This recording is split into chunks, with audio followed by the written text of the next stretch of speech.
আমি বানিয়েছি জালি কুমড়ার পাতার ভর্তা। আর এই জালি কুমড়ার পাতার ভর্তাটি কিন্তু খেতে খুবই সুস্বাদু। যদি আপনি একবার বানিয়ে খান তাহলে কিন্তু আর ভুলতে পারবেন না।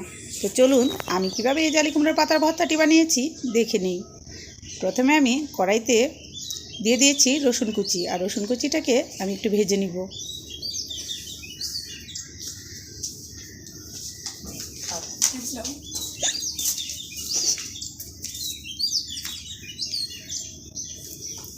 তো রসুন কুচিটাকে একটু লো হিটে সুন্দর করে ভেজে নিয়েছি। তারপর আমি এতে দিয়ে দিয়েছি কাঁচামরিচ কুচি, আর কাঁচামরিচ কুচিটা দিলে ফ্লেভার ভালো হয়।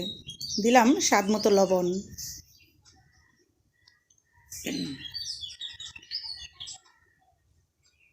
এখন দিয়ে দিলাম কাটা পেঁয়াজগুলো।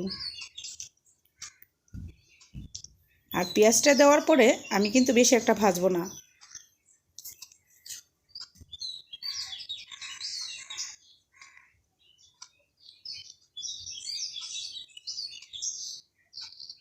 তো হয়ে গিয়েছে ভাজা, আমি এখন উঠিয়ে নিব।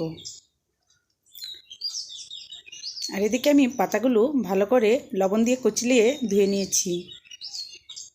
এখন কড়াইতে অল্প তেল দিয়ে তাতে আমি পাতাগুলোকে ভেজে নিচ্ছি।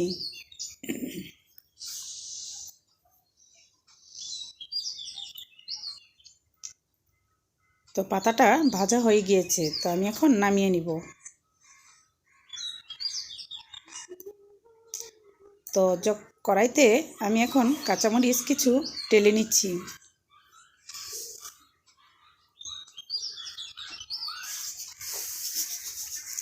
তো হয়ে গিয়েছে আমার কাঁচামরিচ টালা। তো এখন আমি সবগুলোকে একসাথে ব্লেন্ড করে নিব। তো আগে আমি কাঁচামরিচ আর পাতাগুলোকে ব্লেন্ড করে নিচ্ছি।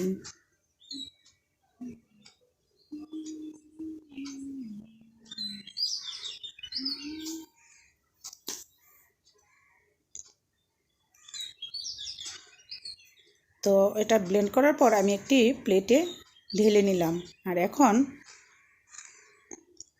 আমি যে রসুন কুচি এবং পেঁয়াজ এগুলোকে ভেজে রেখেছিলাম ওগুলোকে আমি একটু পাটা এবং পুতাতে ছেঁচে নিয়েছি। ছেঁচে তারপরে আমি হাত দিয়ে মিশিয়ে নিচ্ছি। আপনি ইচ্ছা করলে এটাতে ধনেপাতা দিতে পারেন, যারা পছন্দ করেন না তারা স্কিপ করবেন। তো হয়ে গেল আমার পাতার ভর্তা। আর এই সুস্বাদু পাতার ভর্তাটি বানাতে কিন্তু একদমই সময় লাগে না, আর এটা কিন্তু খেতেও ভারী পুষ্টিকর। তো বাচ্চাদেরকেও খাওয়ানোর চেষ্টা করবেন। তো ভিউয়ার্স, ভিডিওটি দেখার জন্য অসংখ্য ধন্যবাদ। ভালো থাকবেন। আল্লাহ হাফেজ।